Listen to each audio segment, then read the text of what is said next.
Chair Treen, we have sound.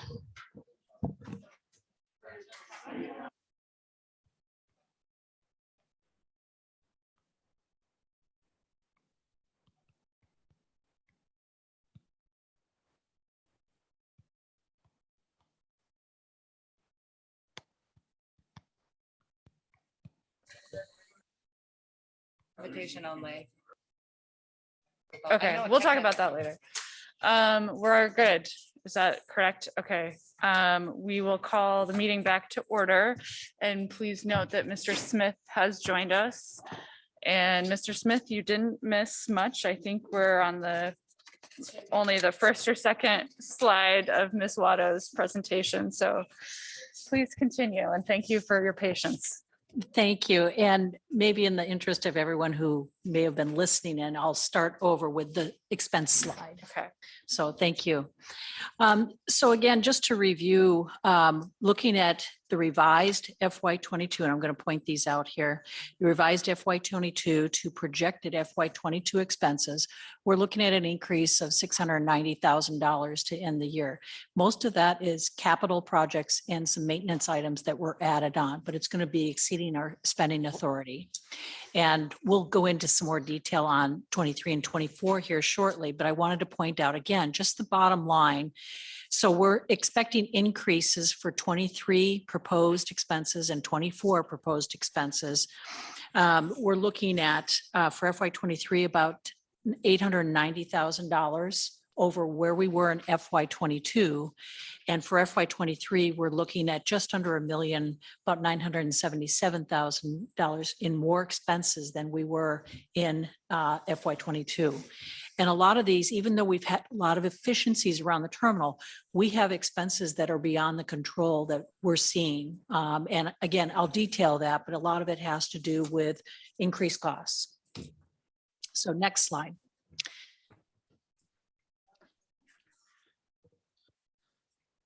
Madam Mayor. Thank you. And I talked to Ms. Watto, but just for everybody else, when you look at our expenses sheet and our airport budget and our budget book, they are different looking, and if she would address why they're different numbers. Sure. Thank you for that. And through the chair. What we're looking at is just our operational expenses here. When you're looking at the total airport expenses, you're also taking into effect capital side of things, some of those large projects that are put in and accounted for in the total CAFR. So moving forward to the revenue slide, again, for revenues, what we're projecting in FY22, that bottom line, we're expecting, and the key word here is some rebound. We're expecting our revenues to rebound a little bit. So this year, when we end up in June, we are expecting a slight increase compared to where we projected of about $443,000 more than what we thought we were going to be. Still down, but it's starting to rebound. And as we look at 23 and 24, we're projecting as we're seeing more cruise ships, more travel, definitely more passengers. It's all adding into this rebound of all those fees and charges that we would normally collect out of a fees, more fuel flowage fees. So all those fees in almost every category, we're expecting increases. So that when we get down to that bottom line down here, we're looking at FY23 being about 1.2 million, just under 1.2 million higher than we were in FY22, and just under 1.4 million higher in revenues than we were in FY22 for 24. So by no means is this going to make it as we're going to see on the next slide when we compare the expenses to revenues.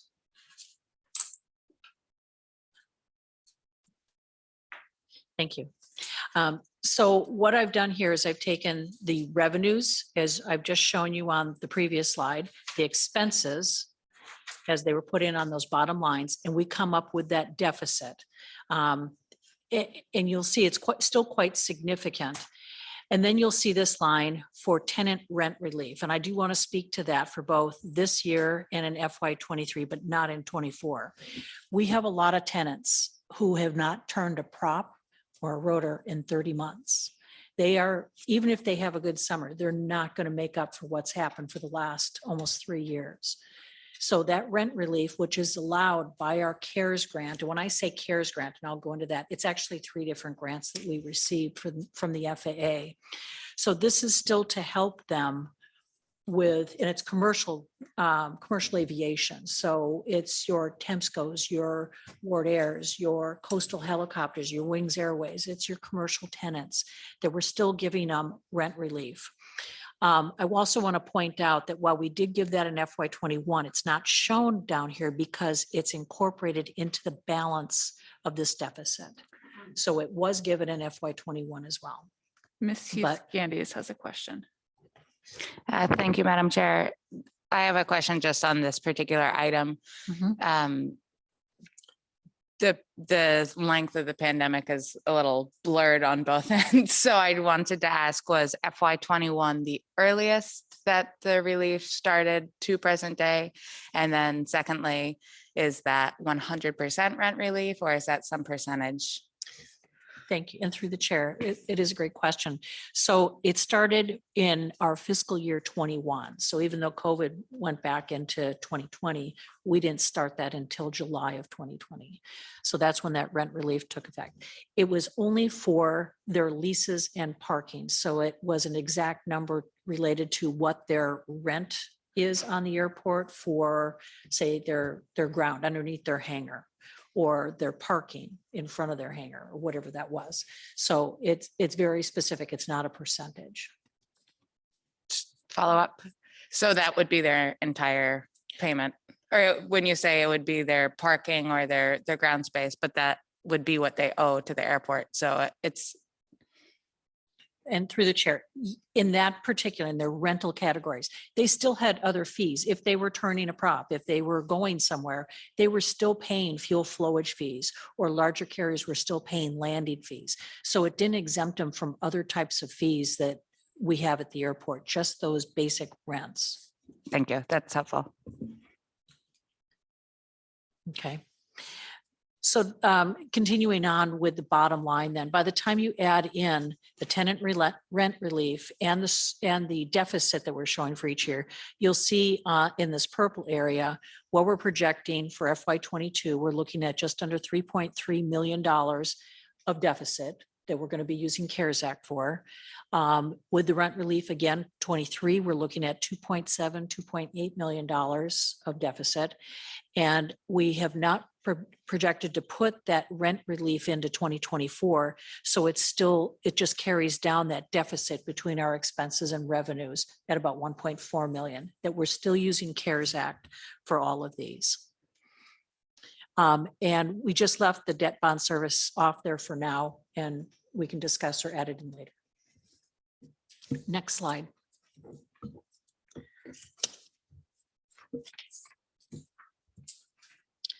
Okay, so in a little bit more detail, and this is still a higher level detail on expenses as to why we're over.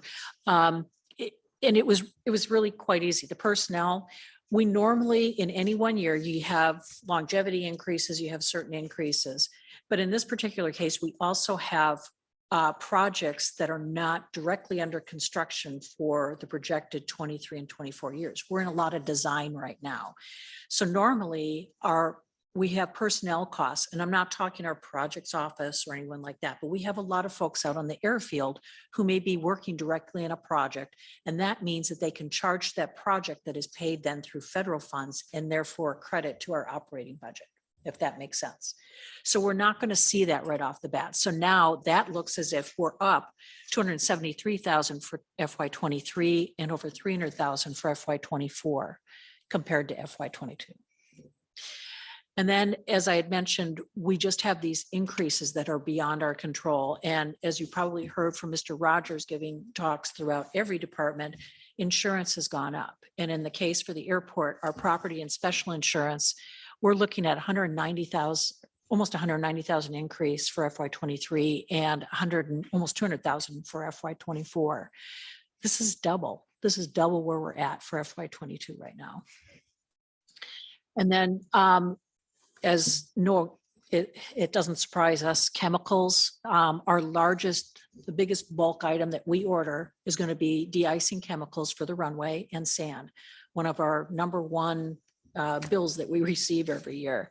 So when we're looking at that and expecting almost $382,000 of increased cost, and that's looking at ordering the same amount, but that increase in cost for the product as well as shipping. And then full cost allocation is up with the city. When their costs go up, our proportionate amount goes up as well. So by the end, and you can kind of see the bottom line, as I mentioned on the earlier slide with expenses, we're expecting $890,000 increase for FY '23 over '22, and almost $1,978,000 increase for FY '24, just based on those simple categories, big items. But so next slide for revenues. And again, as I said, rebound. It's not adding new charges in or anything else. We're just expecting to try and get back to where we were back in 2019. We're almost there, not quite as far as our projections. But in every one of these categories, from landing fees, fuel flowage fees, the rents and concession fees. So we're talking about the parking lot being open, the rental car use, the percentage of sales that we get from those, and even our food and beverage concessions, all of these kind of coming back in line to where they were in 2019. So it looks like we're getting more income, but really we're just returning to where we projected to be back in 2019 and 2020.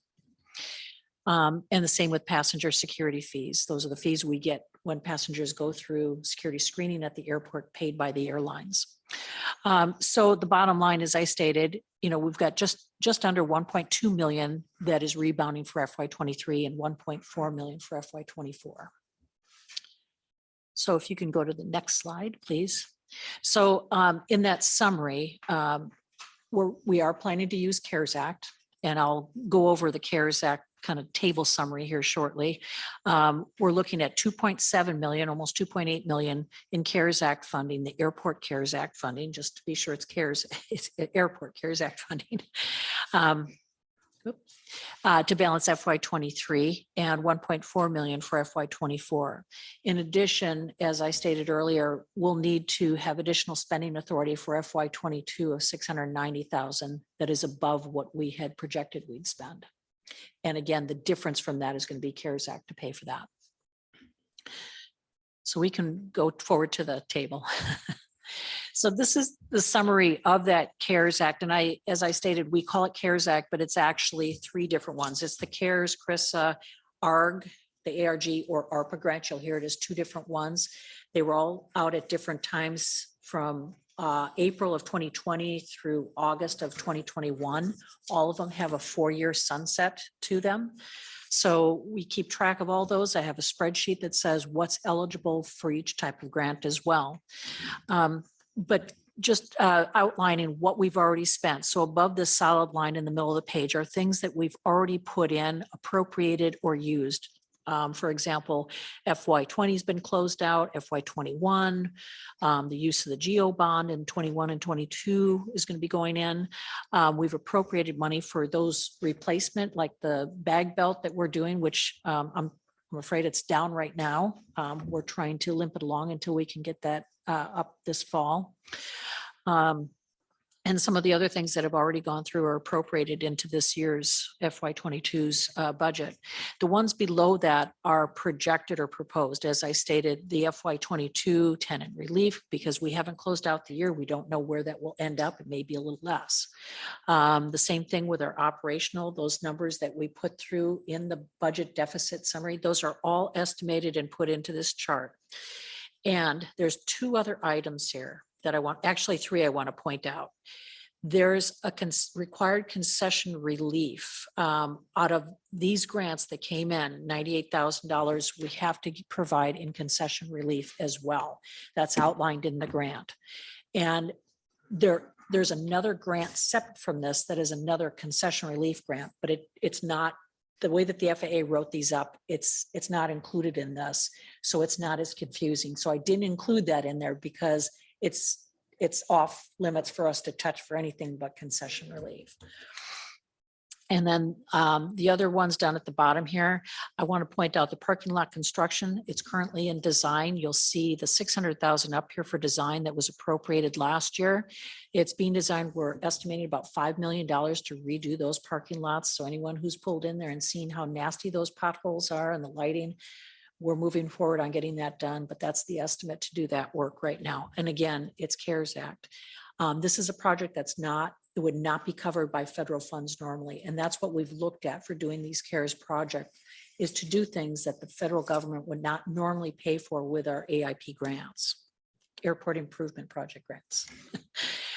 The other one is this just under 1.3 million that the board approved in some projects that we're trying to move forward that need to be done. Some of it is the remaining old terminal ceilings, lighting, some of the flooring that was in the old section and in, I think it's in the TSA screening areas. So there's a lot of things behind the scenes that need work, and we're trying to get those things wrapped up too with some of this funding. So what that comes down to is we really have about 8.5 million remaining out of that 30, almost 31 million. We have about, matter of fact, I updated the list.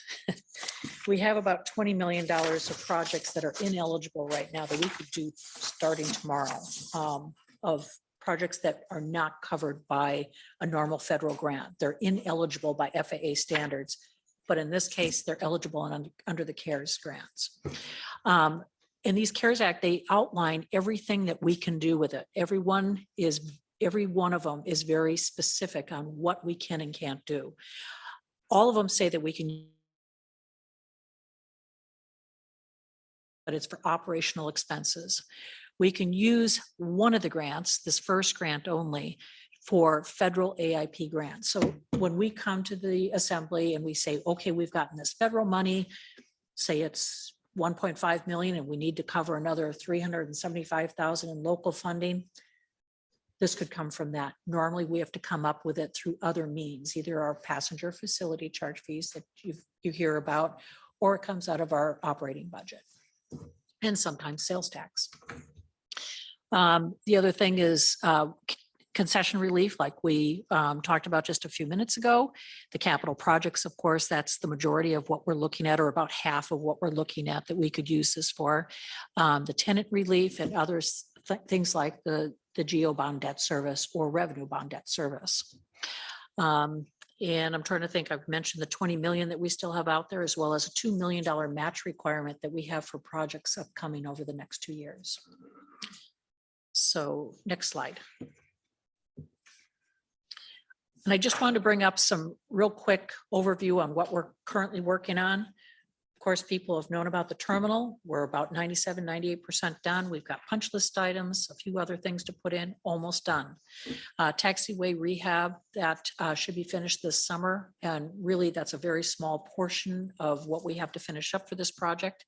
As I mentioned, our outbound baggage belt, that's the belt that takes the bags to the back to get screened by TSA, trying to replace that at 1.6 million. It's currently in design. Parking lot rehab, I talked about, that's all of our parking lots, long-term, short-term, employee lots, car rental lots, they're all in deplorable shape. The float pond work, which was scheduled to be done a couple of years ago, we're finally moving forward on that. That's finalizing design and should be out for bid soon. And then we have other projects that are currently out for consultants to design, and those are out on the street right now for projects moving forward. And this part is federal money. The main ramp and apron. So airports love to be under construction, and the work needs to be done. So that work will be started next year, but the design it should be started soon. The same with a new jet bridge for Gate 5. Anyone who's gone through, we replaced it about 15 years ago, about 7 years ago, but it was a 20-year-old jet bridge when we got it. We're still working on the property acquisition for the old, if people remember the Channel Flying Locan, the hole in the airport that we've discussed over the years, we're still working on that acquisition. And just some general paving, and I mentioned the terminal lighting, ceiling, flooring, fueling access and a few other smaller projects, and then some ramp and drainage areas around the airport that we're trying to get started up and get the design out. And then the list, as I mentioned. So a lot of projects out there, and I'm happy to share the list. I know we shared it with the assembly, and it's only grown since we shared it on March 7th. There's always more things popping up, but I'm happy to share that list as well. Next slide.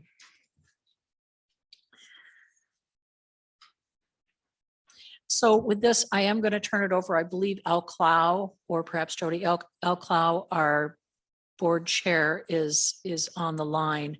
The airport board, when they met, wanted to reconsider the use that the assembly had passed back in February for the use of the GO or CARES Airport CARES Money Fund for the 23 and 24 GO bonds. And just a reminder that not only are there the GO bonds out there for the airport, that was part of the 2012 voter packet, but we also have airport revenue bonds. And I think I talked pretty quickly through this at our special March 7th meeting. And so it's just a reminder that we still have revenue bonds out there, and those are the ones that the airport covering. We do have federal money for it, but there's still the bonds and interest that add up to several $1 million. So we're still collecting on that. And we're collecting the money through our passenger facility charge fees, which now takes us out anywhere from 6 to 8 years yet on collections, which then hinders our ability to pay for new project match. So with that, if Mr. Clow is on and has anything to say regarding this to the assembly, thank you. And if there's any questions before we get into that, I'm happy to answer any. Ms. Wall. Thank you, Madam Chair, and thank you, Ms. Watto, for this presentation. Super clear, all my questions got answered, but Ms. Hughes Scandy's questions brought up another one for me. I'm thinking about the tenant relief. I think it was, so wonderful that you all were able to provide that the last few years. I'm going into the future, I imagine there are definitely some operators that are really still struggling, and then there are others who will be pretty active or may have received other relief. Is there any way of kind of assessing the need, who's more in need, who's less in need, or has it just been easier to, provide that across the board to everyone? And thank you through the chair.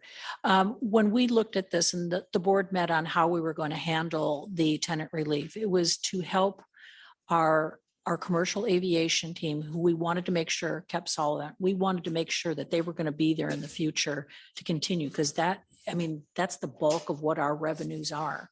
So making sure that they're solvent. But we also had rules that we followed with the FAA, including they had to divulge if they were receiving other grants. If they were receiving other grants, what were they? So that there was no conflict in the use of money. So, we kind of throw this out there and say, yep, we're giving them relief, but there's a lot more behind the scenes and what we kind of meet out between our tenants and with the FAA.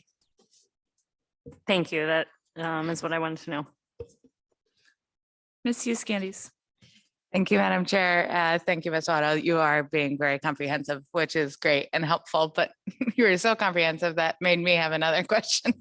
So did you, for instance, like some of those, thinking of some of the kind of relief grants that the assembly or, that we did for different businesses, and one of them would have been for businesses that are kind of centered around tourism, which I can imagine some of your tenants are. So do you know offhand whether some of them were ineligible for the airport relief because they were receiving other relief? And if you don't, that's fine. Sure. And through the chair, I am not aware. I think we only denied one that I can remember because they weren't really in business. Mr. Coleman here was taking care of all of those. So I'm only aware of one that we turned down because they were not technically in business with a business license. Thank you.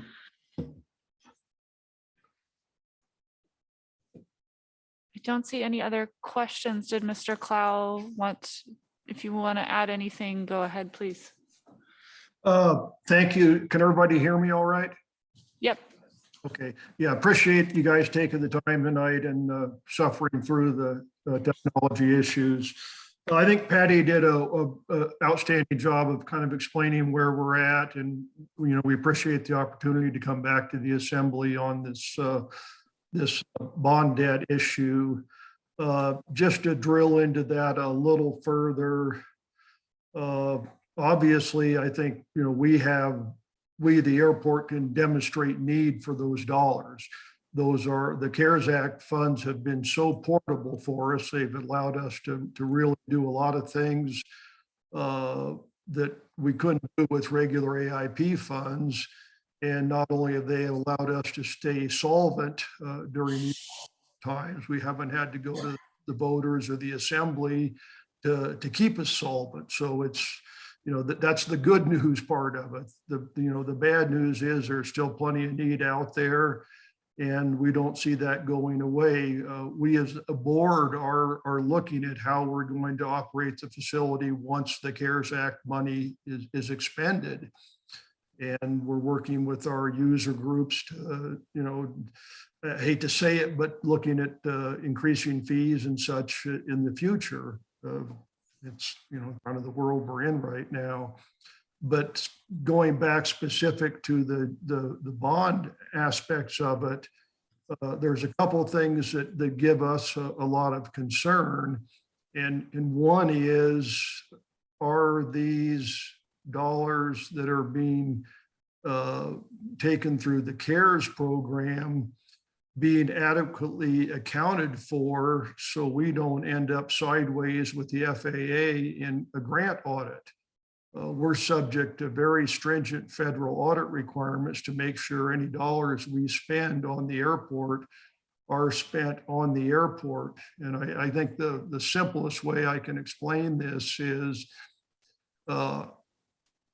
is the city revenue stream that's coming off of property tax to retire this bond debt being accounted for such that money that comes from the airport is adequately accounted for airport projects.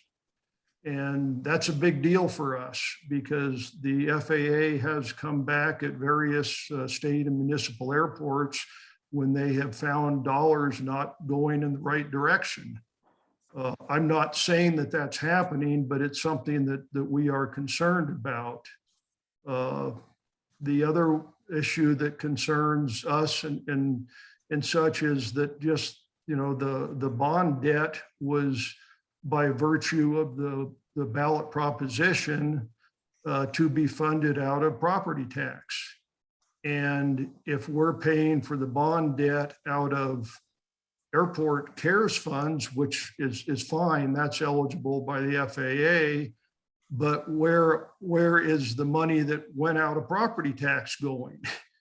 And, as again, we're subject to very detailed audit requirements, and anything that is a little messy gives us pause. So I think that's the kind of the bottom line where this is at. We're concerned about some of those things.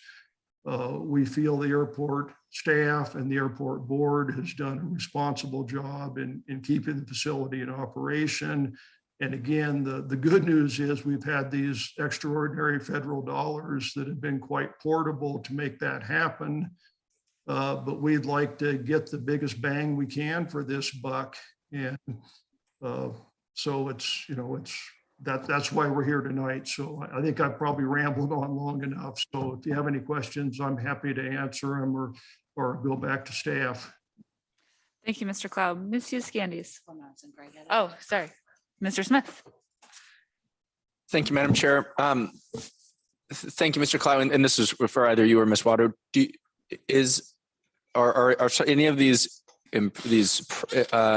projects at the airport eligible for federal infrastructure bill funds, or will that help with other projects so you could use other revenues for these ineligible projects? Yeah, Patty, you want to speak to that? I'm not sure I understood your question. I thought I understood it and then maybe I Then I kept going, sorry. That happens a lot. I guess I'm just wondering if and maybe I'll be more specific, if any of the recently passed federal infrastructure investment and jobs act, that $1 trillion infrastructure bill that passed Congress, was it this year? I can't also remember. Or any additional funding that will help complete the 20 million unfunded federally ineligible projects. I mean, maybe that federally ineligible part is answering my question. Anyway, just wondering if that will help with the project's needs that are out at the airport. got it through the chair. I completely understand your question now. So we are the recipient of what's called the BIL, bipartisan infrastructure law. It's roughly equivalent to the same amount of entitlement money that we get every year. So it's essentially doubling our entitlements, which is about $3.4 million. I think it's a little higher this first year. But to answer your question, those still have the requirement for federal eligibility. There's all that criteria that we have to follow for the eligible portion. So things like your runways, taxiways, even part of the terminal, it would fall under that category. The list of the 20 million is completely ineligible under normal federal funding streams. So yeah, they wouldn't, that money, that extra money would not be able to work on these projects. Good question, Mr. Smith. Ms. Hale. Thank you, Madam Chair. This is a question for Mr. Rogers. I'm just looking at our calendar, which mine is a little torn up, actually.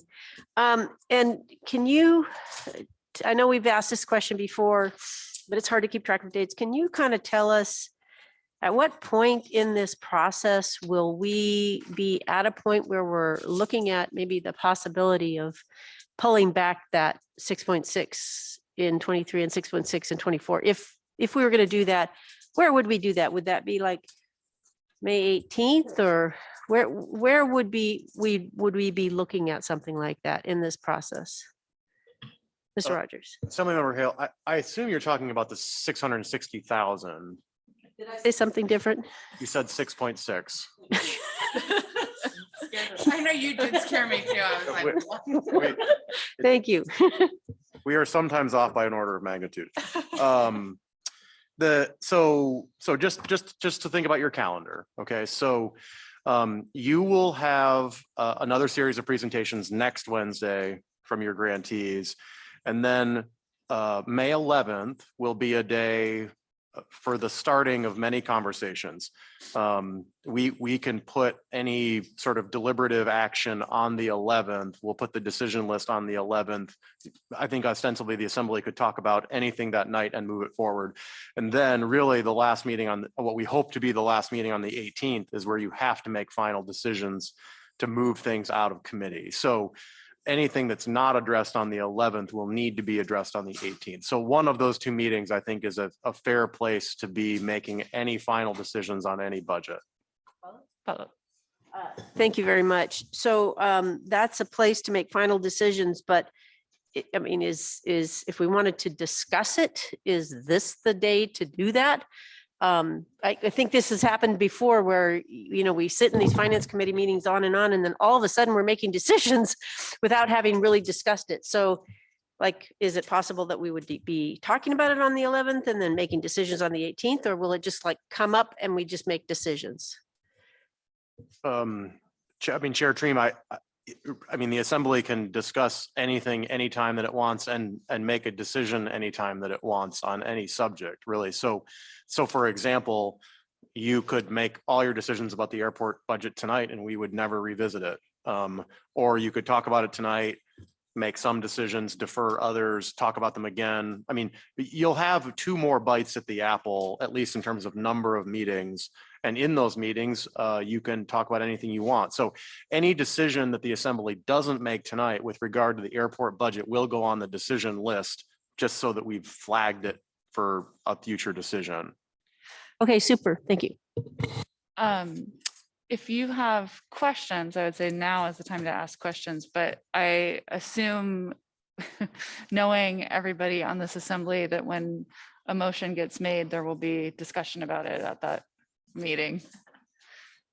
But if you have questions, let's definitely ask questions now. Discussion, we could certainly have now, but I'm getting the sense that tonight might not be the meeting where we'll feel comfortable taking action.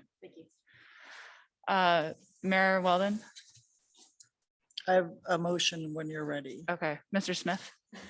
Just another question, actually, on this 20 million in projects. How long has that list has been in existence before the pandemic, I imagine? And then have there been plans on how you would have paid for it? Again, if that list existed before the pandemic, were there also plans on how you would pay for those federally ineligible projects pre-pandemic, or is that a recent occurrence? Thank you, through the chair. Some of the projects have been out there. Some of them we've known only for a couple of years. And one example is the maintenance bay that's added on to, remember, we did our snow removal equipment building and the sand cam building. We had those wonderful grants from the FAA on those. But there was a component of that was not eligible. So we kept that off. We sliced that off, not knowing, number one, how much that piece was going to cost to build. But knowing it was ineligible, we didn't pursue it because we couldn't pursue it in design either. That has come out to be about $12 million. So it's out there. There's other things that are actually even further out that we know are not federally eligible, but they're not even on this list. So the list, while some of it is new, some of it has been growing. Staff was coming up with things that we knew had to be done. We didn't know where we were going to get the money for it. It's been growing. And we have others in the queue that are probably 10 or 15 years out. Another example is an extension of the terminal to get departure lounge and baggage claim. But because that's an ineligible portion, according to the FAA, we'd have to find money similar to what we did in phase one of the terminal. And whether that's another bond issue or what it is, but it's ineligible.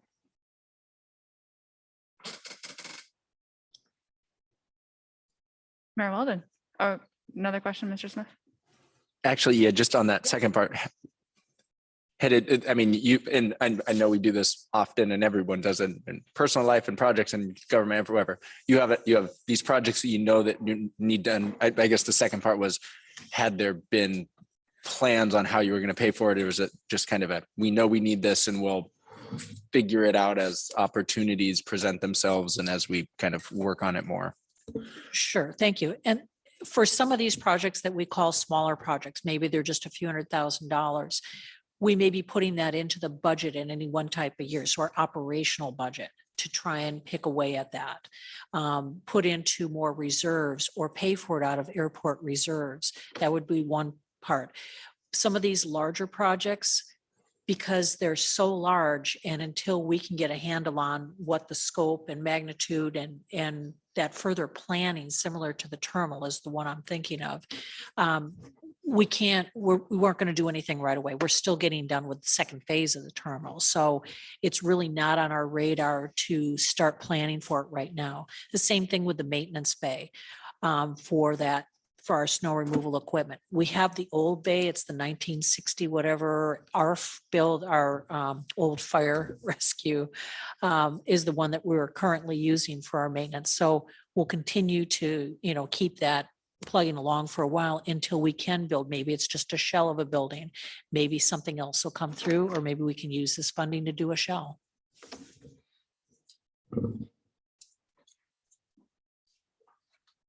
Mayor Weldon. Thank you. I'll try this as one motion, but I can certainly split it as needed. I move that we take the GO bond debt service transfer or question to the pending list and accept the airport's budget as presented in the budget book and ask for unanimous consent. Okay, I see no objection. That motion passes. Thank you, Mr. Clow and Ms. Watto and everybody else who has joined us tonight. Okay, thank you very much. You bet. Thank you guys very much and enjoy the rest of your meeting. Thanks. Thank you, Mr. Clow. You're welcome.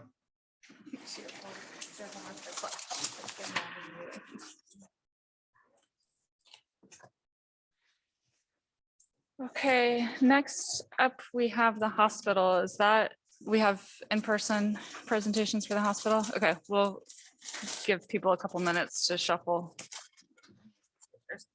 Chair Treem, I think Mr. Tyke is going to present for the hospital.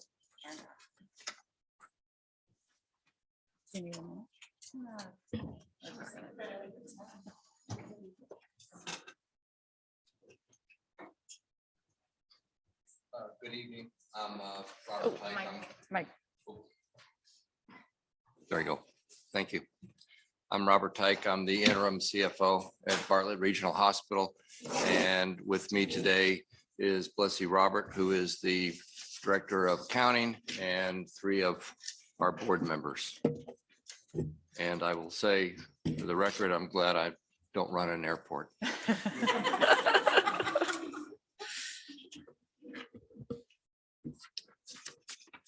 We can go to the next slide, please. So these are some of the assumptions that we used in putting together the budget for fiscal year 23. We're seeing increased spending in salaries and wages and materials and supplies. One of the things that is very difficult in the healthcare industry is staffing. The pandemic has driven a lot of healthcare workers either out of the business or they have gotten tired of working in a regular job, and so they become what are called travelers. So they move around the country, and because of the lack of staff in an organization, hospitals are required to hire travelers, and so the fees for the travelers have gone up and up and up to the point where many, mainly clinical people, nurses and other clinical staff, can make more money traveling across the country. I think at the very beginning of the pandemic, we saw many nurses going to New York to help out when they were short-staffed. In Juneau, we have some of the same issues. This is not the easiest place in the world to get to. And so the ability to attract permanent people is always a difficult thing. And it's even more difficult during the pandemic and at the end of the pandemic. So we have more than our share of travelers on board.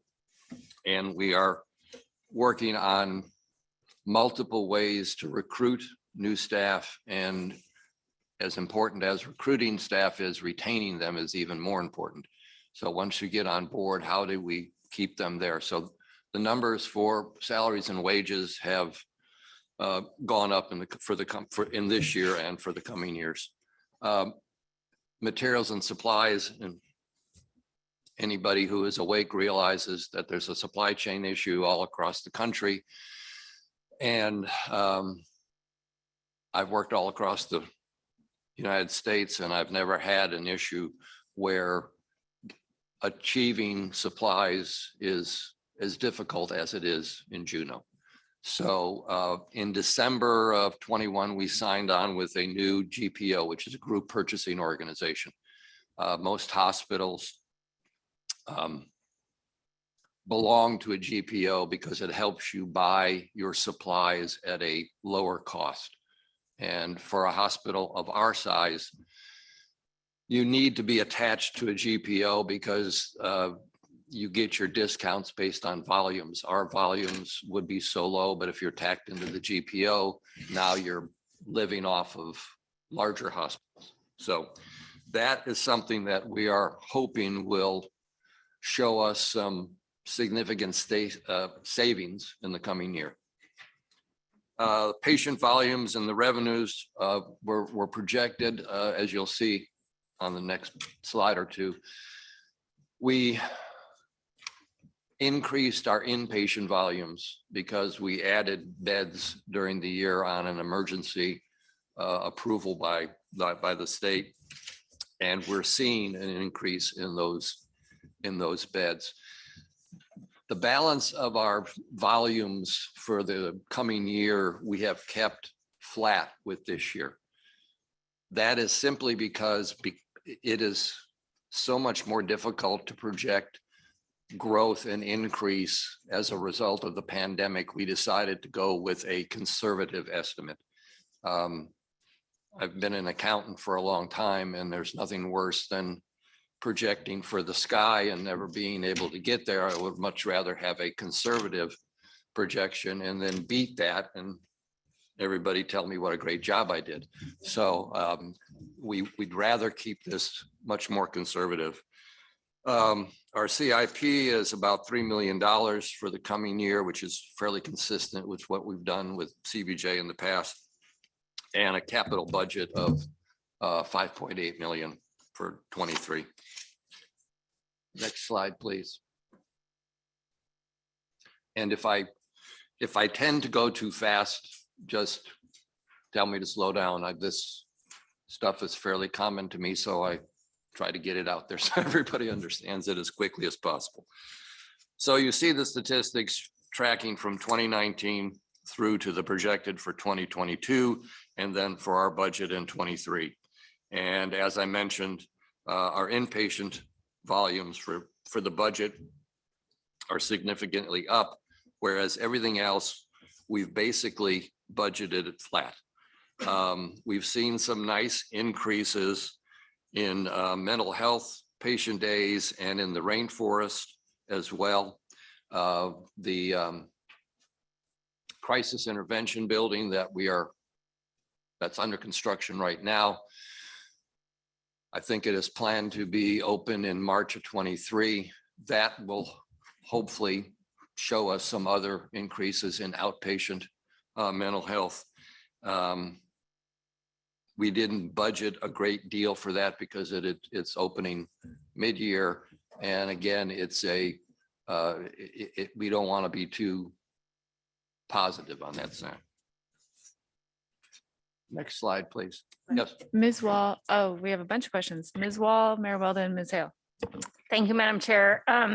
If you could maybe expand a little bit on your discussion of the mental health unit patient days and rainforest recovery patient days. I didn't quite understand the trends that you have seen pre and during the pandemic and where you see that going and why. I guess the numbers didn't necessarily make intuitive sense to me for those two in particular. Like we've heard that there's a surge happening in terms of mental health crisis. Correct. You know how that reflects here. Well, it shows more from actual 2021 to projected 2022. You're seeing mental health unit patient days go up and rainforest patient days go up in those two. The drop from 2020 to 2021, I think, was driven mostly by pandemic. We have seen, and it doesn't show here because we didn't put that number out there, but part into the outpatient visits is the BOPS program, which is the behavioral outpatient program. That program is growing, I think within the last year has grown by 30%. So we're seeing many more patients through that outpatient program as opposed to in an inpatient program. And in any of these, it's so much better to treat patients, mental health patients, on an outpatient basis, if at all possible, as opposed to in an inpatient setting. It's just more success historically. Okay, Mayor Weldon. Thank you, Madam Chair. My question is probably similar, but looking at your top on the inpatient patient days, it just seems like there's a pretty big jump from FY 2022 to FY 2023 projection. And I wondered why you thought there would be a huge increase. We added the beds because we were being stretched. And since we've added the beds, we have seen an increase in the census from an average, I believe, of 16 patients a day, and we're up to 34 patients a day. So we were seeing that need only partially on the mental health side, but on the acute side as well. Did that answer your question? Well, I actually wasn't worried, looking at the mental health. I was just looking at your top line. Right, Said- right. Okay, so, but it's making up for the mental health. Okay, that makes sense. Ms. Hale. Thank you, Madam Chair.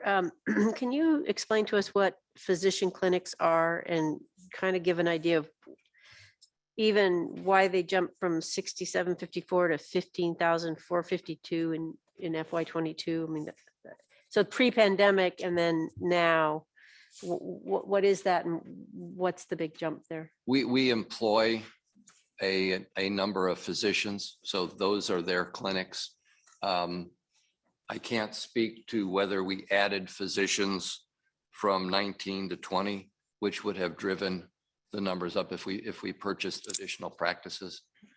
So those are the physician practices who are employed by the hospital as opposed to independent physicians who put their patients in the hospital, but we have nothing to do with their office visits. And that's what that is. Those are their office visits.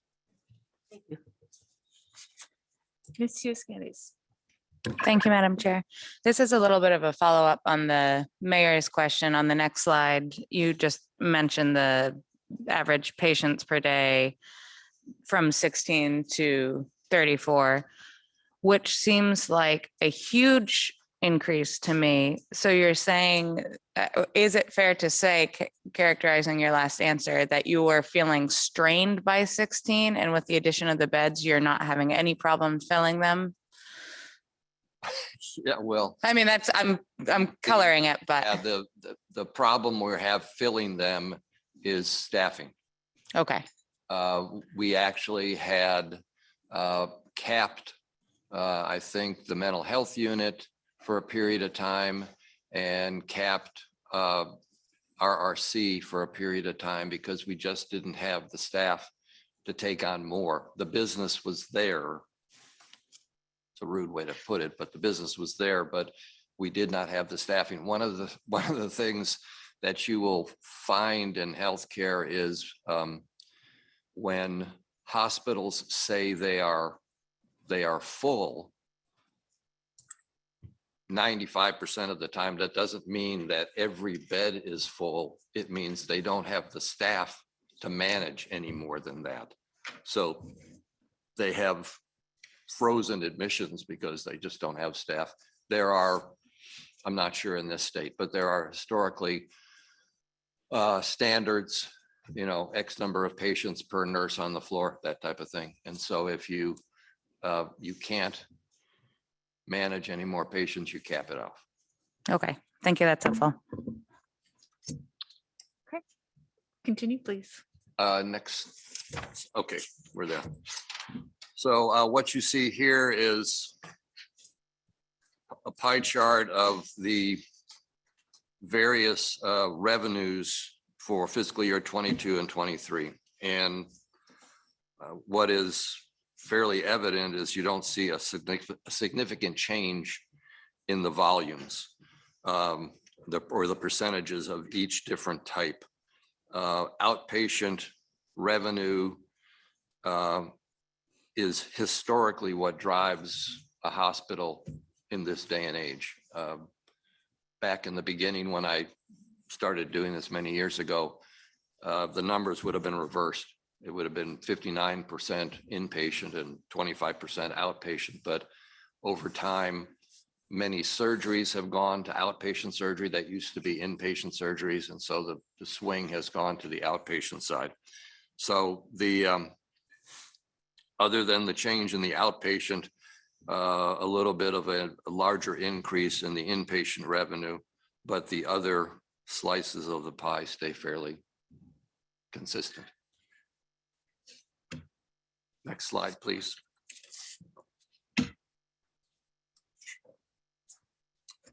And this is what we had just talked about. We added new beds for Med-Surg. That's increased our average patient days from 16 to 34.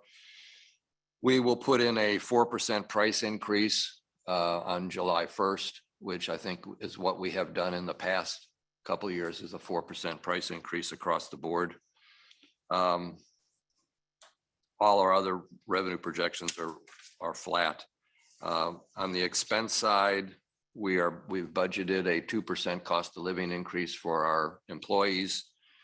And there's more salary because we are adding beds. So we're hoping to hire more staff, more permanent staff. I mean, again, as needed, we will hire the travelers. I think as we get through the cruise season, we probably have more travelers, and the hope or the expectation is after cruise season, we start to wind down those folks and just use our own. And as I mentioned, the new GPO contract, the anticipation is a 15% reduction in pricing.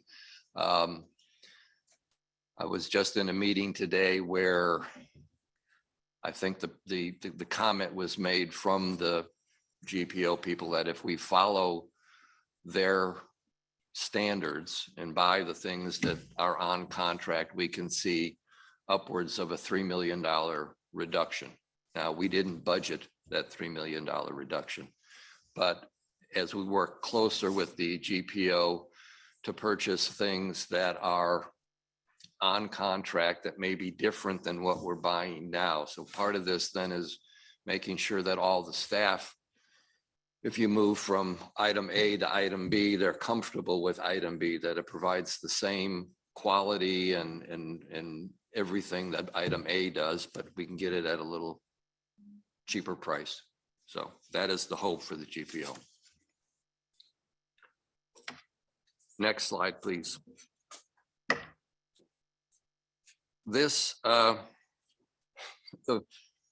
slide doesn't show you what you really want to see as a CFO, where the expenses and the revenues are the same. Unfortunately, a hospital is like a business, and even as a not-for-profit business, you need to generate a positive bottom line so that you can reinvest in the organization, so that you can pay better salaries, you can do more capital expenditures. So the things here that for this year, or for going on to, I should say, for 23, not a significant change in the percentages. The slice out of the expense piece, salaries and wages are going from 81 to 87.96%, which is, as we had mentioned, salaries are going up.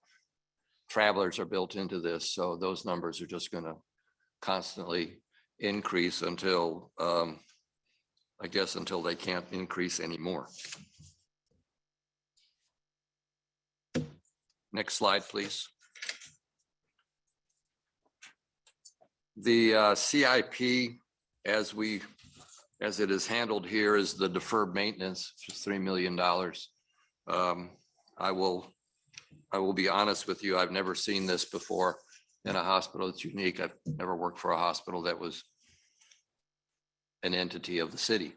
So these are used for our infrastructure projects. And I believe in this fiscal year, we had $4 million for the budget coming up. We have 3 million in there. So Mark Walker from our facilities works closely with CBJ folks to manage those infrastructure projects and run them through the deferred maintenance piece. This slide came off of the facilities master plan that was done up in June of 2021. As with any plan, these things are fluid. So there are items on here that the future projects that the emergency department addition for sure is undergoing. I mean, that's in the design. I believe our board just approved the design last night.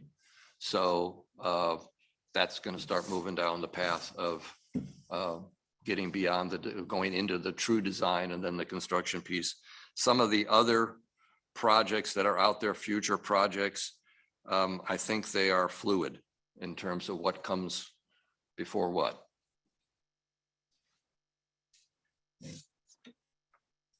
Next slide, please. The capital plan for fiscal year 23 is $5.9 million. Majority of these are major movable items. We have 2.6 million for replacement of our MRI unit, which was purchased originally in 2008. So it's time to up the technology. $200,000 for a chemistry analyzer, which has reached end of life, and $1 million of other items, laser for urology, chemistry and immunoassay analyzers, and a couple vehicles. And the other major item historically is software. And actually this year's IT budget is relatively small compared to others that I have seen, but we have done a fairly good job in the past year. So we've got some new documentation software for endoscopy and arthroscopic surgeries and the video systems for gynae and GU. We also have some additional server blades to store our IT stuff on, digital whiteboard integration. 850,000 of all the capital purchases under building, fixed equipment and minor equipment categories are replacement of minor equipment capital and furniture and network cabling. So compared to, I think this year, the budget for capital was also somewhere in the 5.8, 5.9. So it's relatively consistent for the organization.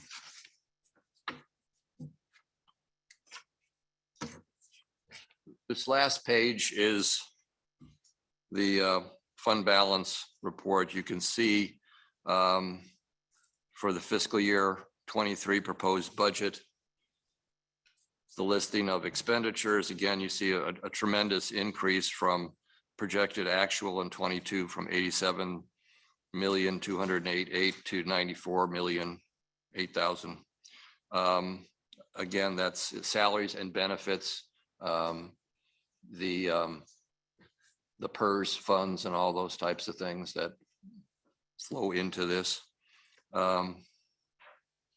We'll see from this year to next year a slight reduction in the fund balance from 62,000,005 to 60,000,008, and the fiscal year 24 proposed is relatively flat compared to the other. It's extremely difficult to project out 1 year, let alone 2 years. So again, attempting to keep this on a conservative range. Questions? Mr. Smith. Thank you, Madam Chair. Just based on a previous slide, I think on the pie charts when you had talked about how accountants don't, on your slide 6, how accountants don't want to see this. In this, it had showed, FY23 projected net income of 807,000, but then on the lower slide, or on the last slide, you just showed, there was a need to use fund balance. Could you explain the difference between those? Yeah, the 807,000 is bottom line net income. And I believe, and I'll have to defer to Blessy. So the 807,000 is the Sorry, operating. will you come? Have to come up here. 807,000 is the operating net income, and this fund balance includes the capital pieces inside. That's why you're not seeing that 807. The 807 we have on the other pie chart is strictly operating.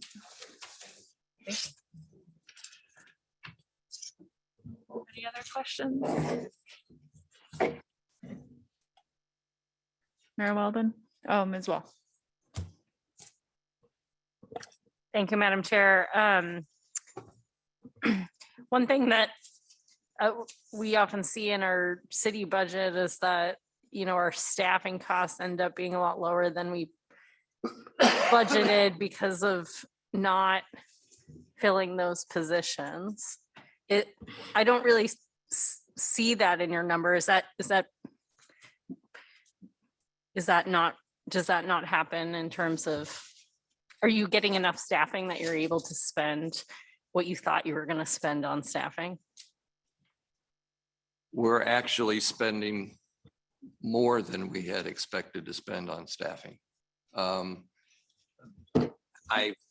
can't speak to government budgets because hospital budgets that I've always worked with are not, at least my experience has always been, in government budget, if you don't use it, you lose it. And you can make changes in the hospital. The budget is a much more fluid document. And so if our volumes go up, or if we're required to hire, for example, 100 more travelers at a much increased rate than our own folks, then the salary number will just skyrocket. As opposed to that, it's somewhat a supply and demand issue for us. Mr. Smith.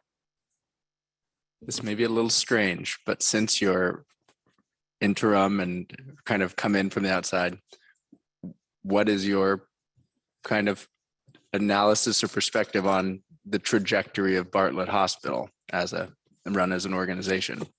In the right direction? Not? Sorry, I know that's why I prefaced it with a strange one. I'm sorry, but we have you here, and I mean. Well, okay, I've been doing this for 45 years. And I've done a tremendous number of, I've worked in 30 different hospitals. I've gone into many smaller hospitals. I've done what you consider turnaround hospitals where they are in tremendously dire financial straits. Bartlett is not in that position. I mean, when I was offered this position on an interim basis, the first thing I looked at is the days cash on hand. And I said, well, geez, they have money, so this is going to be an easy gig. Yes, they do have money. It's not an easy gig.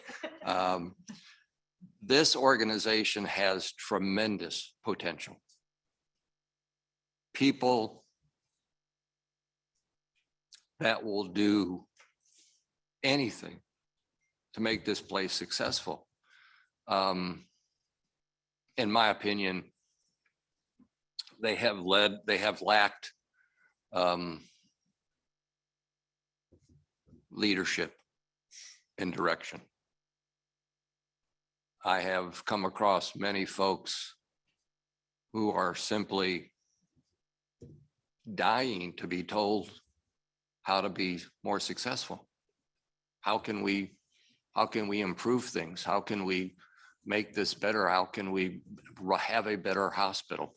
And that's the easy part. If you've got people that want to do those things, then from a leader's standpoint, it's a piece of cake. All you got to do is get out in front, and they'll follow you down the path. So I think this organization, it has its challenges. I mean, you have competition in town, and that's always going to make it more difficult. But a competition should also make you work harder. So, the new CEO that is hired, that's an extremely important position to fill, because that person sets the tone for the organization. And we currently have a handful of senior leaders. I think 3 of us at this point in time are interim. But when you fill the CEO role, then you'll fill the other roles. And the directors that we have are some of the best I've come across. So I think the potential for this organization is tremendous. They simply need the right leadership and the right direction. you know, and a great working relationship with CBJ. And I have found, you know, the people in the finance department at CBJ, as well as the purchasing, and Jeannie Ryan from planning. I mean, all very, very good people to work with, and just needs to be a team. Thank you. Mayor Walden. Thank you, Mr. Tyke, for your presentation and your candor. I move the Bartlett Regional Hospital budget. Ask for consent, can't speak to it. Objections? I see no objections, so moved. Thank you, Mr. Tyke, for being here tonight and for the presentation. Madam Chair. Mr. Rogers. Indulge me with one comment real quick. I've already warned Mr. Tyke and Mr. Humphrey, and I hope to put this on the agenda for next week, but rapidly rising interest rates has caused our investment portfolio to lose significant dollars. And I don't just mean that we'll fall short of our investment income goal. We've lost real money. That will affect the hospital significantly, as the hospital is a significant portion of the city's total fund balance. So I hope to have an update back for the committee on that next week. We expect that those losses will be contained to FY22 current year, and that interest income will largely normalize into next year. And what I hope to demonstrate next week is that we will feel an acute cash loss this year, but really that income was pulled forward. Those of you who've been around for a few years, we've enjoyed really outsized, unexpected overperformance in the midterm portfolio, and we're giving some of that back. We call it pulling those returns forward as interest rates fell. So as interest rates have rocketed up again and the market has priced that in, our investment portfolio has seen those losses. So hope to give the committee an update on that next week, both how it affects the general fund, and I'll make a specific note about how it affects Bartlett Regional Hospital too. Thank you. Ms. Hill. Thank you very much, Madam Chair. I wanted to thank the board members for being here as well. Really Yes. appreciate your presence. Thank you. We'll take a quick break before we get to our last agenda item.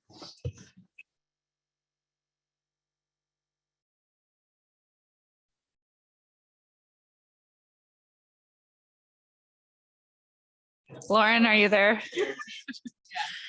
Okay, we are back, and one more thing on the agenda, and that is Eagle Crest. Mr. Scanlon, take it away.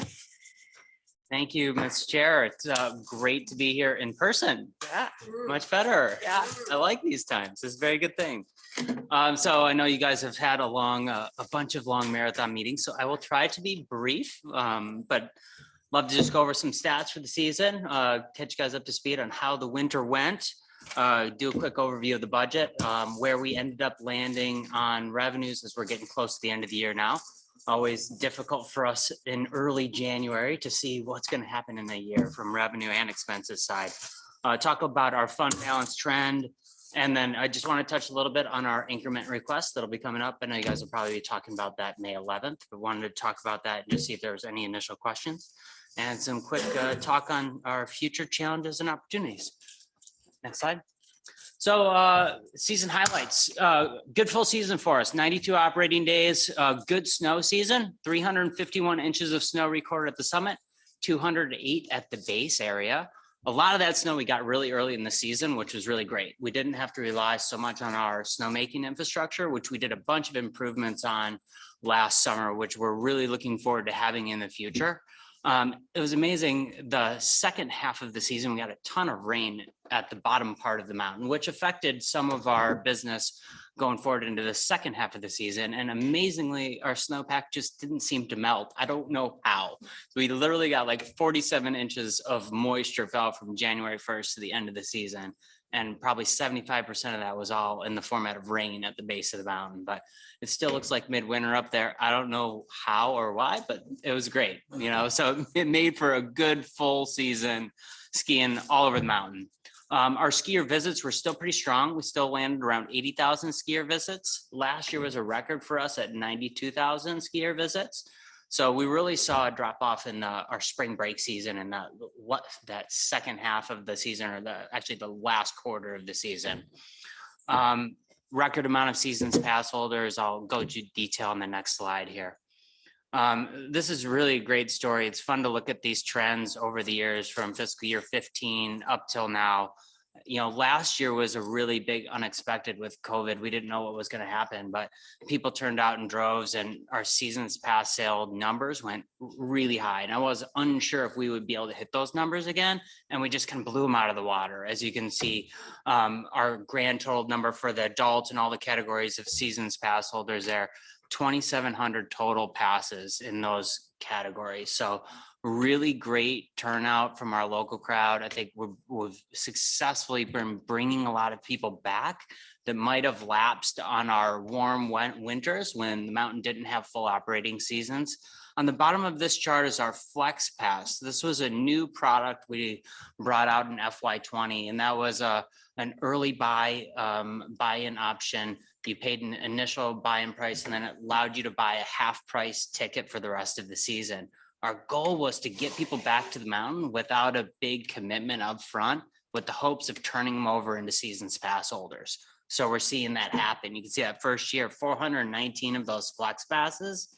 Now this year we're down to 193, but we're seeing the conversion over to seasons passes, and that's what we want to see.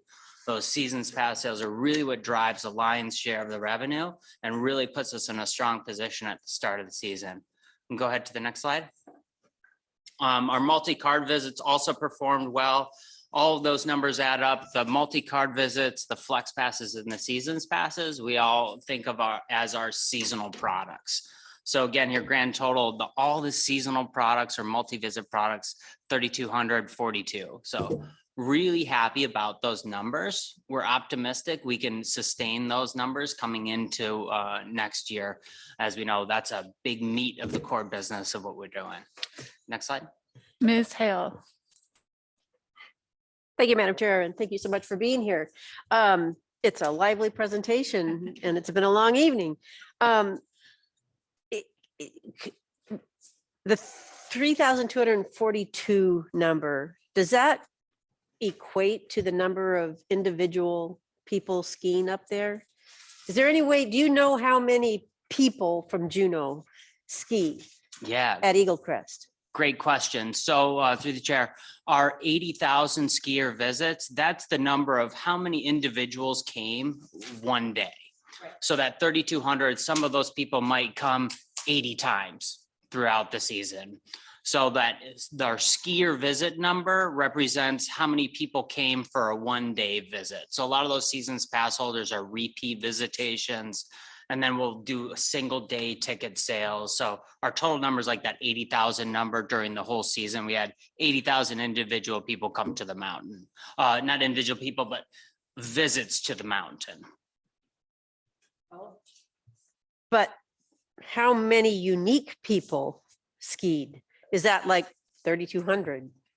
I would guesstimate that number is probably around 7,000, maybe 6,000, because we do have a decent amount of people that just come on a one-day ticket that don't have a 5-card visit, that don't have a seasons pass, that don't have a repeat visit product. So I think we're probably maybe 6,000 or 7,000 total. And a lot of those people are coming in from outside of town as well. And we've actually tracked those numbers better. So I can talk about that in the next slides. Super, thank you. Yeah. I was a follow-up to Ms. Hale's question. Does your point of sale system let you track that easily? How many unique people are visiting over the season?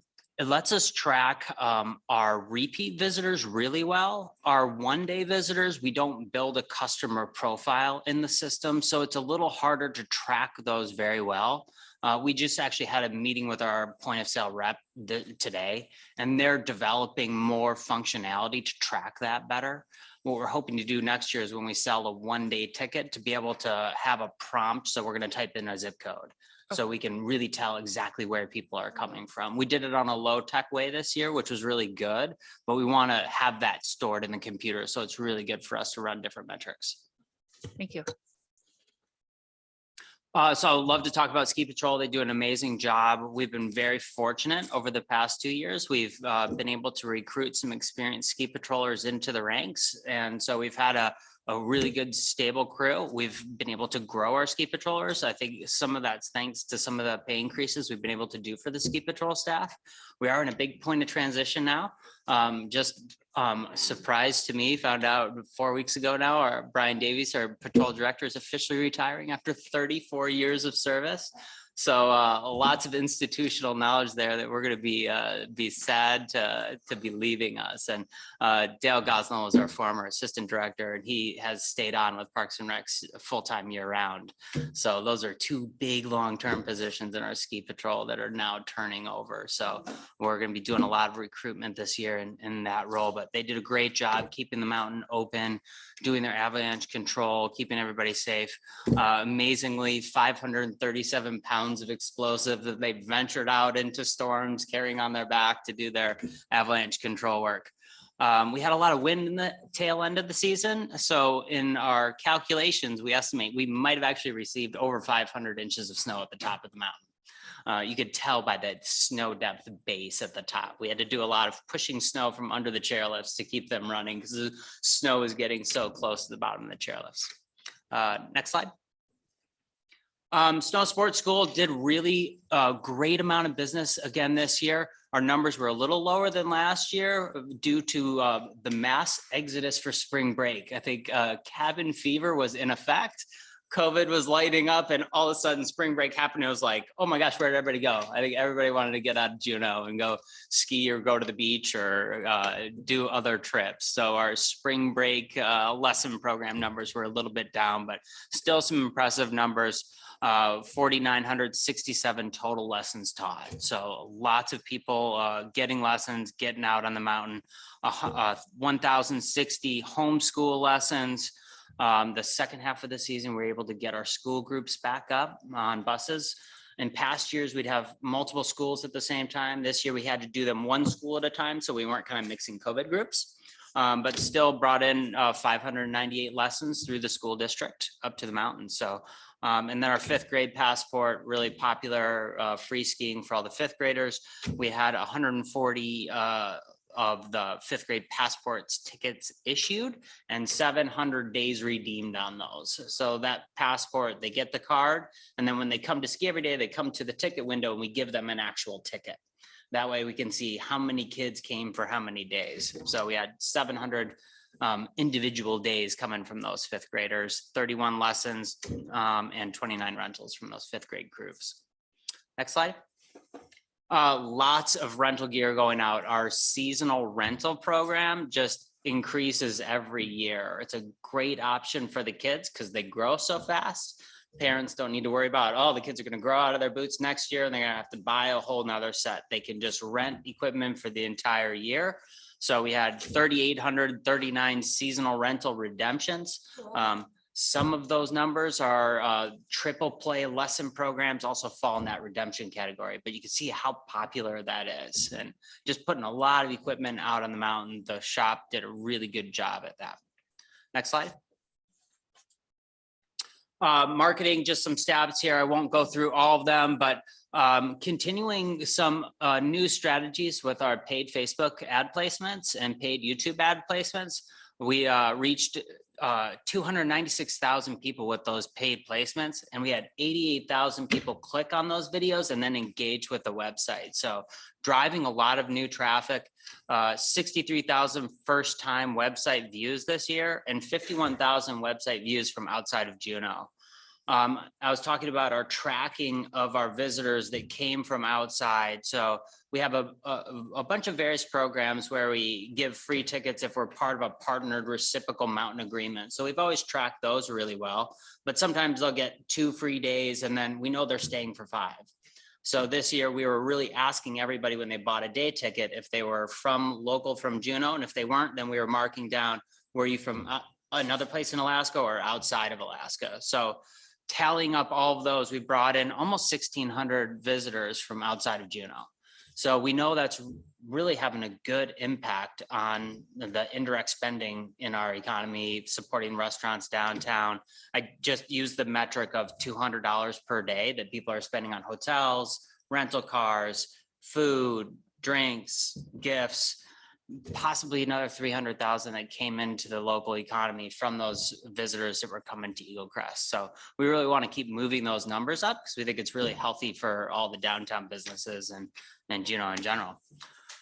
We did some more partnering with Travel Juneau as well, with one of the big ski blogs, Snowbrains, and did a couple big articles there. Snowbrains is like 300,000 subscribers, so it's really reaching a lot of our demographic, and we're excited to do a little bit more with them in the future. Next slide. So budget highlights here. The most significant increases is in our personnel costs. As you know, we were able to do that 7.5% pay increase in January because our revenues were strong, and we're feeling pretty confident about our trajectory to hang on to that. Commodities and services, the big things driving that is our bank card fees. Because our revenues were up so much, our bank card fees were going up. As everybody's been talking about, our insurance rates are going up. Full cost allocation went up a little bit, not a ton this year. But those are the big metrics that were driving up our commodities and services going into the next year.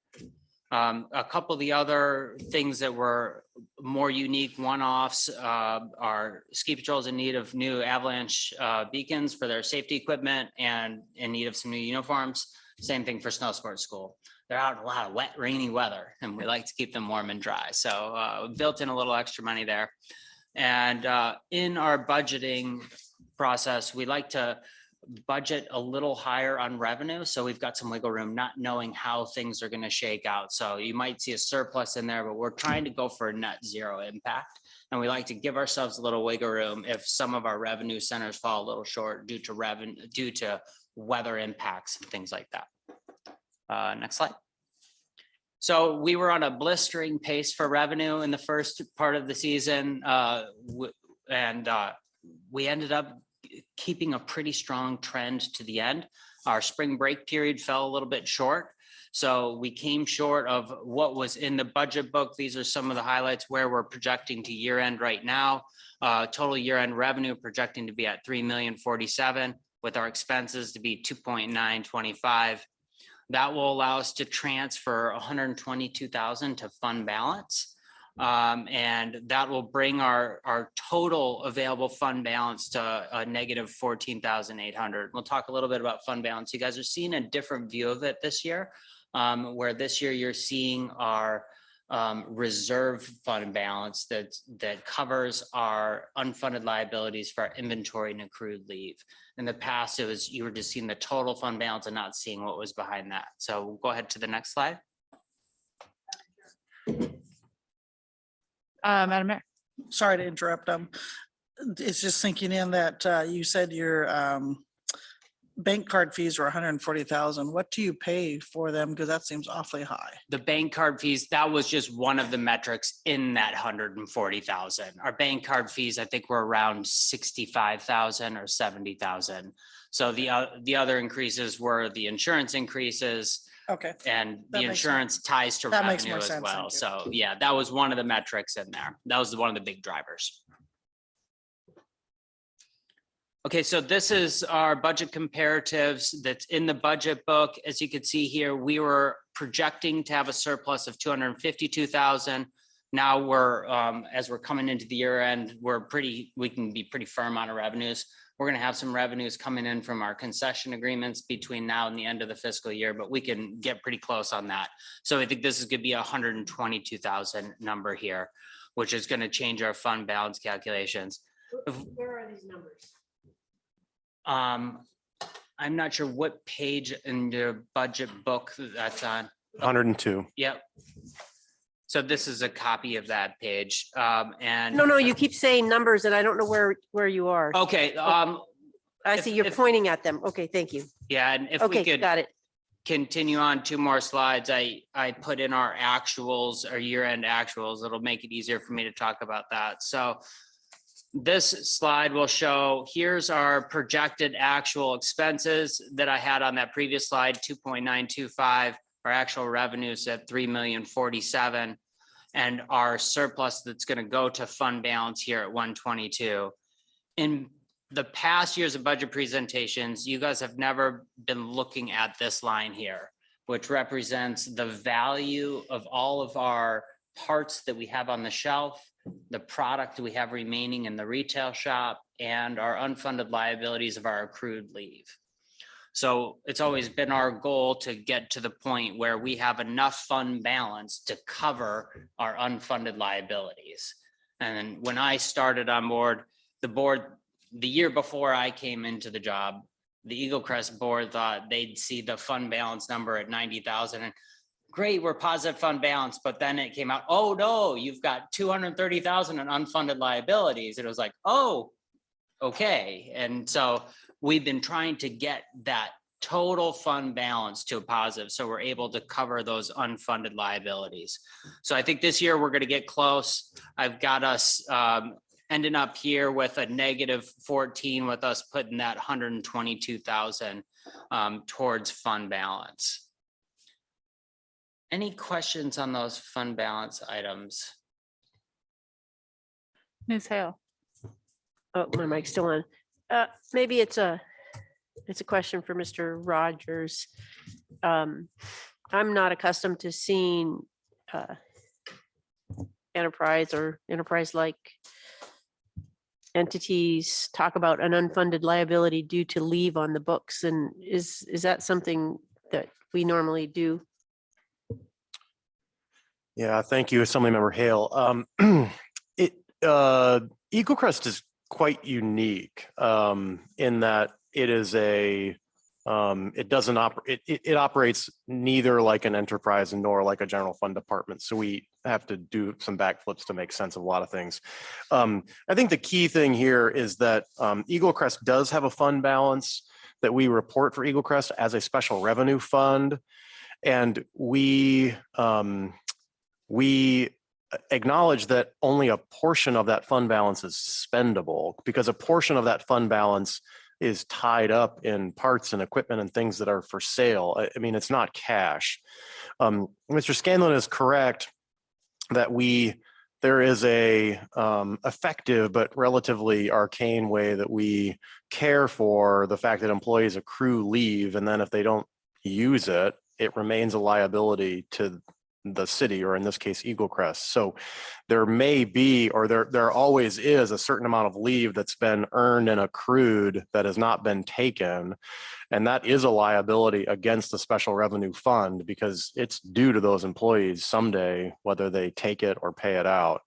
Mr. Scanlon used the word unfunded liability, and I would just caution you that that has nothing to do with the unfunded liability for PERS. I think we use the term unfunded liability all the time to talk about the big, enormous elephant in the room of the PERS unfunded liability, and this has nothing to do with that. So when Mr. Scanlon talks about an unfunded liability here, he's talking about the fact that a portion of what would be the fund balance for the special revenue fund for Eagle Crest is stuff that's not cash. You couldn't just go buy something.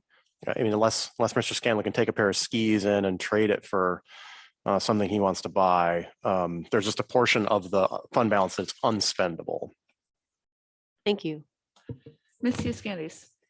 Thank you, Madam Chair. I was going to take a question to Mr. Scanlon, but it's in regarding, I feel like I understand what you're saying, you're trying to represent here, but since Mr. Rogers is making it make more sense already, is this a case where it seems not crazy, but extremely unusual to talk about something having value when it doesn't have any liquidity in actual cash, to speak about that and use the term fund balance? So are you saying that with this special revenue fund, it's the only time we do that, and it's because Eagle Crest doesn't fit in either column? Assemblymember Hughes Candies, is it the only place we do it? Not necessarily. We have other places, both special revenue funds and enterprises, where we reserve a portion of fund balance, for example, as a bond covenant. So, when we issue a revenue bond, one of the bond covenants is normally that we keep 1 year's of payments in reserve. So that amount, which is sometimes as much as $1 million, will be in an enterprise fund's fund balance, but they can't spend it. So in other places in the budget book, particularly with the enterprises or a special revenue fund, if it carries a revenue bond debt like the Port Development Fund does, we do reserve a portion of that fund balance to say this portion of the fund balance is not spendable. And that's particularly true when we have bond reserves. There are probably other circumstances. Certainly, if you roll up the city into one big ball, the general fund has all kinds of these liabilities of monies that are not spendable. It takes a little bit of translating to get from what's on our balance sheet in our financial statements to what I tell you on a regular basis is your general fund balance. So for example, on any given day, CBJ might have $250 million on its balance sheet. Well, you see a fraction of that in fund balances because a lot of that money is committed to a purpose or obligated to a purpose, and we don't describe that to you as fund balance, or we acknowledge that it's reserved for a purpose. It's not spendable. But those, that example of bond reserves, that's still cash. The bond reserves are yes. I mean, we have that cash. It's invested, so it may not be cash, but yes, it is money. It's just not spendable in the same way that the value of a pair of skis or a pile of parts at Eagle Crest, it has value. It is on their balance sheet. It is part of their fund balance. It's just not spendable. Thank you. That's helpful. So, I guess that all of that was very helpful, but more to my point, is there any, I wouldn't expect that, for instance, I'm sure there's a lot of value in an MRI machine, but there's no other example where we're considering like physical goods part of a fund balance. Is that correct? Correct. That's Okay. a good point. So we, what we're reserving at Eagle Crest, and we do the same thing in water, wastewater, fleet, et cetera, is inventory. Okay. So expendable parts and expendable things that can be used, sold, or consumed. Okay. So a piece of equipment doesn't sit on our fund balance. It is an asset. It winds up in the financial statements as part of our physical plant, but it's not. We're talking about inventory, something that's consumable. Okay. Thank you. So you're saying we do that in other locations like water, wastewater? Correct. Water, wastewater. I mean, again, water, wastewater, enterprise funds, fleet maintenance is an internal service fund. In those places, there are reservations for inventory. Okay. Reservations of fund balance for inventory that is unspendable. Got it. Okay. Well, we all learned something new. Thank you, Mr. Scanlon. The joys of government accounting. Fund balance is always, a challenging one. Could we go back one slide? So I want to talk a little bit about our increment request. As I acknowledged, we talked in the fall about Eagle Crest wages and how we compare to ski industry norms, how we compare to MEBA wages. Thankfully, we were able to do that 7.5% increase in January. Our increment request is to do the additional 14% that the board had wanted to see us try to move 22%, which really brings us in line with the National Skiers Association average wage for skiers of our size. And so that's what we're bringing forward in the increment request. If you subtract that out from our forecasted revenue, it's a $149,000 deficit. We're asking for 210,000 of additional general funds in the increment request so we can have some wiggle room on our revenue assumptions. In case our revenue assumptions fall short, we're still going to be whole in our fund balance and not dipping into the negatives. At that rate, it does still have us a good, on average, around 20% below comparable MEBA wages. If we look at lifeguards or firefighters or other job duties that are similar. Can we go ahead and advance 2 slides forward? I put in your packet this chart that we put together when we were talking about the wages at the HRC. And I think this just gives a good perspective. It lets you in the first column, see what the previous Eagle Crest step 1 wage was what a step one is with a 22% increase. Then the all resort average is compiled by our trade association, the National Skiers Association, and they do an annual wage survey. So that's all the skiers together. The column that's really representative of us is that small resort average. So the small resort category is a ski area that does below 100,000 skier visits. For example, this year we did 80,000. Last year we did 92,000. So that puts us squarely in that small resort average. So you can see when we apply that 22% increase to our previous step one, it puts us, we're still in a lot of categories below the small resort average. So we're trying to get up closer to where our peers are in the industry. And I figured this would just be a good comparison so you can see where we're landing, because you just think 22% and oh my God, what are they asking for? And we're just trying to get close to our peers. Also, the ski industry has felt the same thing that all of the other businesses are feeling with the labor crunch. So there's been a huge increase in ski area wages that's happened this year. So we're very interested to see when this year's wage analysis come out, what the averages are going to have gone to. Sorry, Mayor Weldon, I wrote myself down first. So Point of I, order, the other people get to talk before. I have a question. I have a really good question. If you cork me, I'm going to be upset. I don't think I'll cork you. I appreciate the comparison, but you're comparing kind of job titles. Are you actually comparing classes, the same classifications? That would be my question. Did you guys prepare this or did HR prepare this? I guess is my ultimate question. Through the chair. Thank you, Mayor Weldon. So we did prepare this. So Eagle Crest job classes are ranked differently than the other job classes. So we tried to look at comparable job duties, since Eagle Crest is on our own scale and our job classifications are classified a little differently.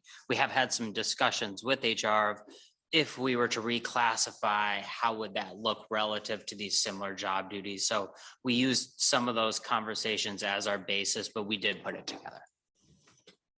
Good. Okay, thanks. So my question is, I'm totally with you on bringing pay up to similar like industry standards, but where do rates compare to industry standards? My impression, not being a skier, is that Eagle Crest is a lot cheaper than other places. And that is bringing me ultimately to my question of why should it be the Assembly's responsibility to pay for these wage increases? Thank you, Ms. Chair. So we have, the board always evaluates our pricing for the next year in May. So we have our pricing meeting coming up in 2 weeks. So the board is going to be entertaining. We've been doing small incremental price increases over the past couple of years. So to help us get to where we're at. And I think from my conversations with the board, there's a willingness to keep doing that. So the users are going to help to carry some of this forward. And that's the reason why we were able to afford to fund the 7.5% increase on our own. To your question on how we compare in pricing, the ski industry has gone through a huge revolution on pricing metrics. So we now have these two big mega ski corporations that control probably 40% of the total ski areas in the US. And they've really changed their pricing strategy and they're pushing everybody to buy seasons passes. So they've raised their single one-day ticket price up to astronomical levels, like $200 to go buy a single day ticket. But they're forcing everybody into their seasons pass, which is priced around, depending on when you buy it, $700 to $900. So our current, we're at $525. There's probably room for us to move, but we want to be very cognizant of our Juneau market because we're serving Juneauites and their tax dollars are also paying for it. So we think there's room to move pricing a little bit, but we're trying to keep that community mindedness and make sure we're not pricing out the accessibility to Eagle Crest for people as we do that. Mayor Weldon and then Mr. Smith. Thank you. Before, when we were looking at wages, you had said that there's other things in there like season passes, end of the year bonuses, and that those kind of things. How do these fit in all of this study, I should say? Through the chair, thank you, Mayor Weldon. So the season end bonus is something at our disposal, and we were able to do that this year. So that's helped, especially we've been so under pressure and we were losing so much staff at the end of the season. It was really hard for us to continue operating. So we were able to kind of dangle that carrot of the season end bonus to try to keep people on, but it's only happened twice. The last 2 years we've been able to do that. In the past, we haven't had the revenue to do that season end bonus. So that's definitely not a regularity. The seasons pass does apply to most full-time workers. However, with our dynamics, they don't really get to use it because they're working every day that we're open. So that really kind of plays against us. Typically, people come and work for lower wages at the ski area because they get a free ski pass and they get to ski on their days off. Well, here, their days off were closed and lifts aren't turning. So there's a value there, yes, but is it really realized? Questionable. Mr. Smith. Thank you, Madam Chair. Mr. Scanlon, just so I understand what the request is. So when the board approved the 7.5% increase, that was fully funded from Eagle Crest revenue. And then the additional 14% is the total cost of that increase 210,000, or is Eagle Crest paying for some of the additional 14% out of its funds, or is it? Yeah. Yeah, through the chair. Thank you, Mr. Smith. So Eagle Crest is able to afford the 7.5% that we've already done baked into the base budget with us keeping our fund balance neutral. The additional increase we're not able to contribute to. So that 210 is the total amount of that additional increase is what we're asking for. Ms. Wells and then Ms. Hale. Thank you, Madam Chair. Mine should be easy. What date in May is the board meeting? And I ask just because, you know, I feel, I also, like Ms. Treem, am very supportive of bringing these wages up, and I really appreciate the wage comparison chart, but, you know, feel like it's a big decision to make without evaluating all the options of how this gets paid for. And so, and I know that's a lot of work, but do you feel like under the time frame we're working to make these decisions, the board could bring us back some scenarios of how else, you know, what are the impacts that we would need to see in our prices to, you know, come in the ballpark of this? Through the chair, thank you, Ms. Well. So we do have a tentative date for May 9th. However, I've been asked to try to reschedule because it happens to be our finance committee chair's birthday. So we're hoping at our board meeting on this Thursday, we'll be able to come up with a date one day or another, but I can certainly send an email out and let you guys know what date we settle on. With the small increases that we expect to do, I think it is going to help us generate revenue. We forecasted our revenue assumptions pretty strong because of our revenue trajectory has been really good, and we're hoping we can maintain that pace. I'm hoping the pricing increase can help us to meet those revenue targets. Even if volume's off a little bit, our capture is going to be a little higher. So I'm hoping that's going to help us to ensure that we can meet the revenue targets that we've laid out in the budget. You good, Ms. Wall? You're good. Okay, Ms. Hale and then Mayor Weldon. Thank you, Madam Chair. So I'm just looking at the budget for FY23, and the budget shows 1 million coming out of general fund as opposed to 825,000 last year. Is this 210,000? Is that on top of that 1,035,000? Through the chair, Ms. Hale, that 1,025,000 includes the 210. So that would be the number with the increment request added in. Is that the 1.35. That's with the 210 added into our base budget request is 825. You add in the increment request, puts you at the 1,035,000. Okay, thank you. Mayor Weldon. Thank you, Madam Chair. Remind me on the 7.5 increase to the pay scale, was that across the board or just to those lower? Through the chair, Mayor Weldon, that was across the board through all pay classes. Too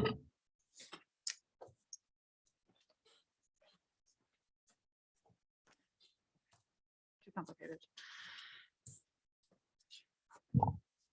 Okay, were we at the end before we got derailed, or did you have more? I have one more closing Okay. slide if you want to, yeah, right here. This is my closing slide, just my future challenges and opportunities. So as everyone's talking about, staffing is the big thing, right? And it's hard for everyone.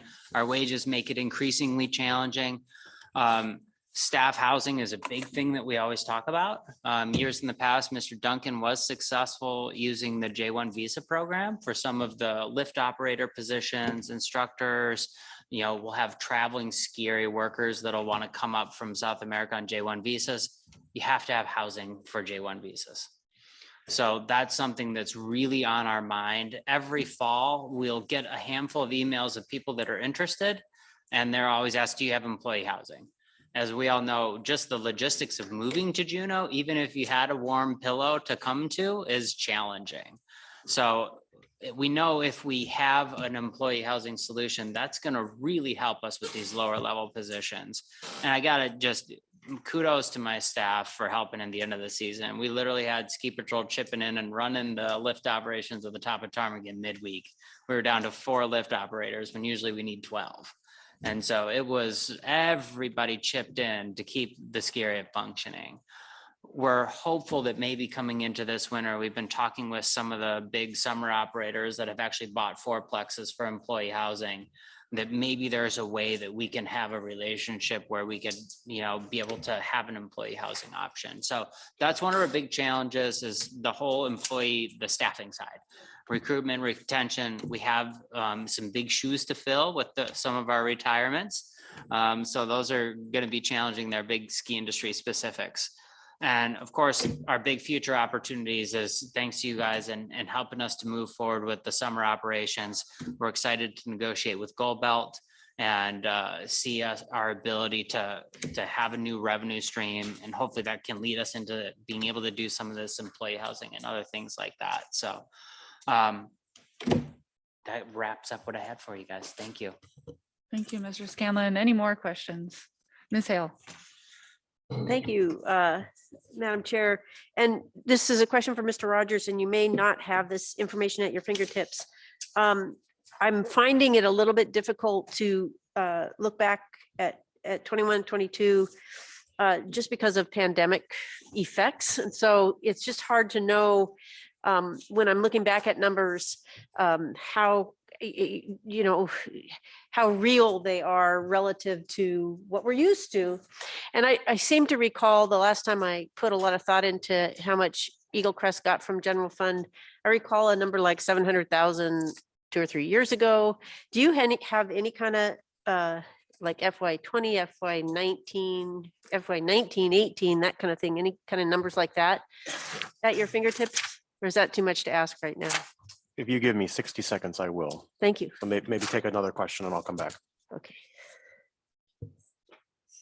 Through the chair, Ms. Hale, I could speak in generalistic terms on that. So we had probably 3 or 4 years where we were at 725 and we were kind of hold pretty firm on that. In FY20, we went up to the 825, and that was largely in part due to the reallocation of the interdepartmental fees.